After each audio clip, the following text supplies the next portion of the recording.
Évangile de Jésus-Christ selon saint Jean au chapitre 20. Donc nous sommes le soir de la résurrection de Jésus. Jésus apparaît à ses disciples, il leur montre ses plaies et leur donne l'Esprit Saint.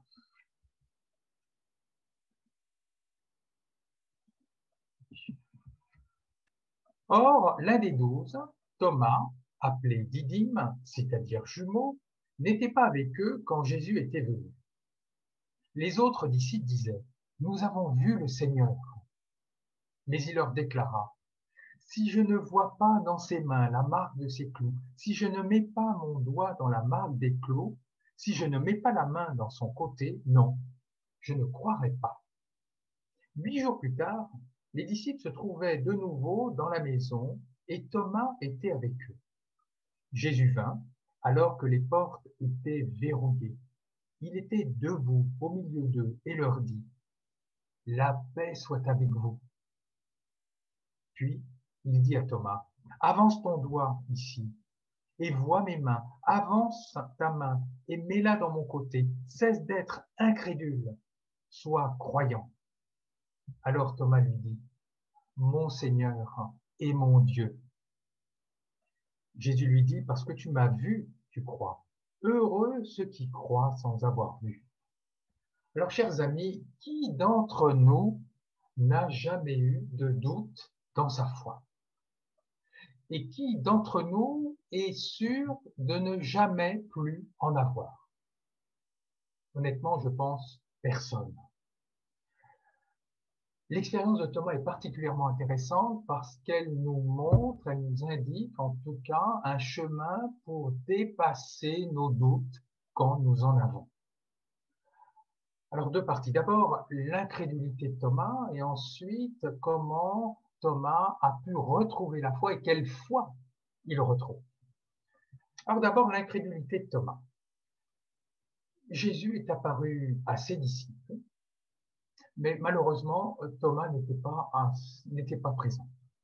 Alors les disciples vont dire à Thomas, vont partager leur expérience qu'ils ont eue de Jésus ressuscité en disant: « Mais nous avons vu le Seigneur. » Et vous remarquerez la confession de foi. Ils ne disent pas: « Nous avons vu Jésus ». Il dit: « Nous avons vu le Seigneur. » Seigneur, c'est un titre divin, c'est-à-dire qu'ils reconnaissent en Jésus ressuscité dont ils ont fait l'expérience, le Seigneur, c'est-à-dire un être divin. Mais Thomas n'est pas vraiment convaincu. Et on le comprend. D'abord, que celui dont il a été disciple toute sa vie soit ressuscité, d'une part, et en plus qu'il soit le Seigneur. Et je crois que c'est tout à l'honneur de Thomas. Jean Chrysostome, un père de l'Église du IVe siècle, dit: « C'est une marque d'un esprit trop léger de croire facilement sans examen. » Oui, si nous croyons tout ce que tout le monde nous dit, tout et n'importe quoi, alors nous sommes la proie de tous les manipulateurs. Et si dans le domaine religieux, nous mettons notre confiance dans n'importe qui et dans n'importe quoi, nous serons la proie des sectes. Donc le doute de Thomas est parfaitement sain. Il est un signe d'une bonne santé spirituelle. Et qu'on ne nous dise pas, mais c'est l'Église qui nous demande de croire. Comme si le fait que l'Église demandait quelque chose, c'était un bon argument. Mais regardons dans l'histoire. L'Église a demandé à certains d'allumer des bûchers. Si les personnes qui avaient allumé les bûchers s'étaient posé la question, peut-être qu'ils ne les auraient pas allumés. Donc, je veux dire, l'argument d'autorité en disant l'Église demande de croire, l'Église demande de faire ci, l'Église interdit de faire ça, n'est pas un argument. Et c'est donc une bonne santé spirituelle que de remettre en doute, en tout cas, ce que l'autorité nous dit.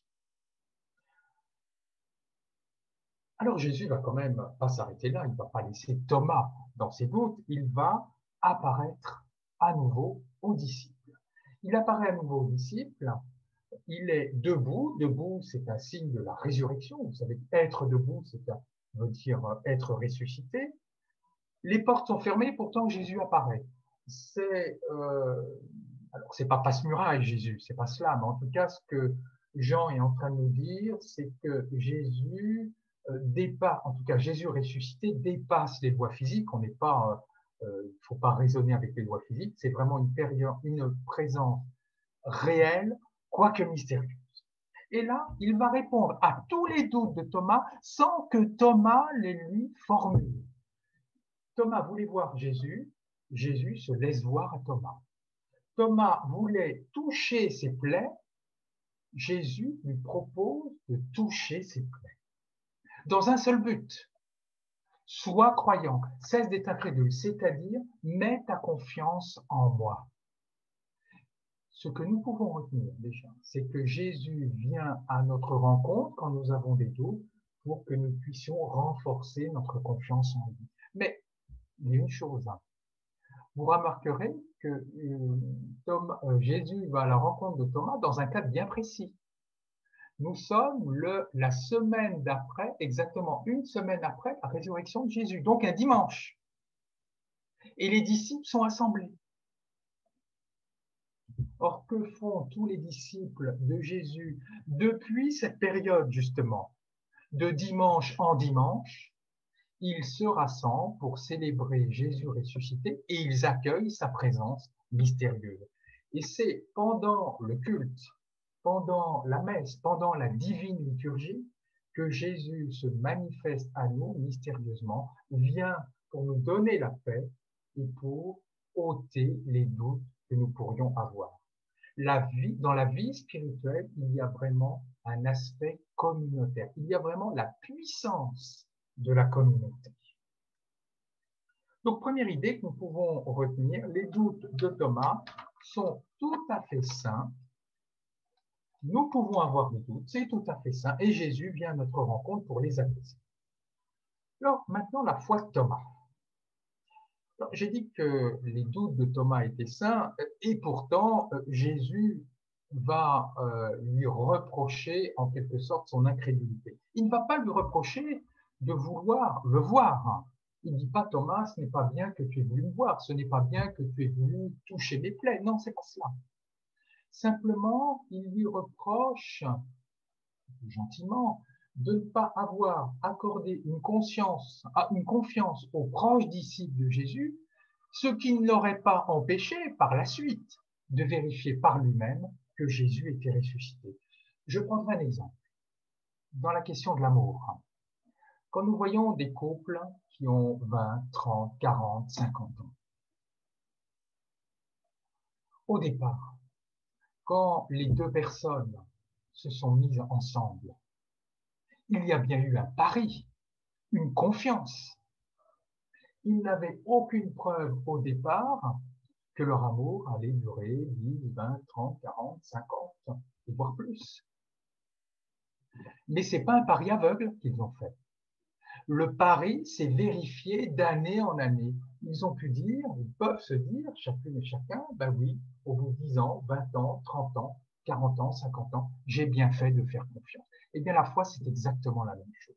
Nous avons fait confiance dans le témoignage de nos parents, dans le témoignage de nos catéchètes, dans le témoignage de nos pasteurs, de nos curés, pour ensuite vérifier, éprouver par nous-mêmes la présence de Dieu, la résurrection du Christ, l'existence de Dieu. Et dans le doute, c'est exactement la même chose. Nous pouvons avoir des doutes. Et ce que nous sommes invités à faire, c'est mettre notre confiance dans des témoins en qui nous avons une certaine estime, non pas une confiance aveugle, mais une confiance qui se vérifiera par la suite. Par la suite, après les nuits de doute que nous pouvons, les nuits spirituelles que nous pouvons éprouver, à nouveau éprouver dans le jour, dans la clarté, la présence de Dieu. C'est le premier point. Deuxième point, la foi de Thomas, après, est absolument remarquable. Inégalable. Mon Seigneur et mon Dieu. Ça, personne ne l'avait dit avant. Aucun disciple n'avait dit. Les disciples ont dit, nous avons vu le Seigneur, mais ils n'avaient pas dit, nous avons vu Dieu. C'est-à-dire que Thomas est le premier à reconnaître explicitement dans le Christ Dieu, à faire l'expérience de Dieu dans le Christ ressuscité. Jean nous dit personne n'a jamais vu Dieu dans le prologue de Jean. Eh bien, le premier à avoir vu Dieu en Jésus, c'est Thomas. C'est-à-dire que ce que nous pouvons retenir, c'est qu'après les périodes de doute, nous pouvons faire l'expérience d'une vie spirituelle beaucoup plus profonde qu'avant nos doutes, comme celle de Thomas qui a été beaucoup plus profonde. Nous ne retrouverons pas la foi d'avant, nous retrouverons une foi beaucoup plus forte, beaucoup plus puissante, beaucoup plus profonde. Deuxième remarque, mon Seigneur, mon Dieu, il ne dit pas Seigneur, il ne dit pas Dieu, il ne dit pas notre Seigneur, notre Dieu, non, mon. C'est-à-dire qu'il y a une relation personnelle qui se noue entre Jésus et Thomas.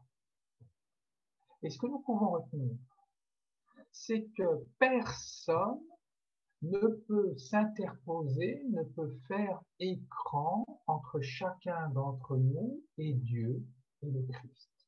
L'Église n'a pas à nous dire comment il faut prier, ce qu'il faut croire exactement. Elle nous donne des indications, bien sûr, elle nous donne des conseils, mais après, c'est à nous d'avoir une relation tout à fait personnelle et singulière.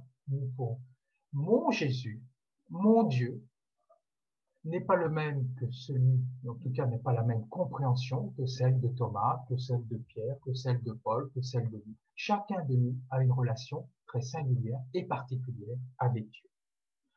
Donc, deuxième idée que nous pouvons retenir, Jésus nous invite à la confiance, à faire confiance dans les témoins de la foi, pour ensuite éprouver, faire l'expérience personnelle de Dieu et du Christ ressuscité. Alors, pour conclure, il y aurait eu bien d'autres choses à dire. Notamment, il y aurait eu à creuser sur les très belles déclarations, la très belle déclaration de Jésus, heureux celui qui croit, ou la paix soit avec vous. C'est-à-dire que la foi ne doit pas être source de violence, mais de paix. Elle ne doit pas être source de névrose et de frustration, mais au contraire de bonheur. En tout cas, retenons deux choses. D'abord, premièrement, les doutes sont sains, S-A-I-N-S, et peut-être sains avec un T. Mais Jésus vient à notre rencontre pour les apaiser. Et d'autre part, il nous invite à mettre notre confiance dans les témoins de la foi pour ensuite expérimenter à nouveau la présence de Dieu, la présence du Christ ressuscité. Amen.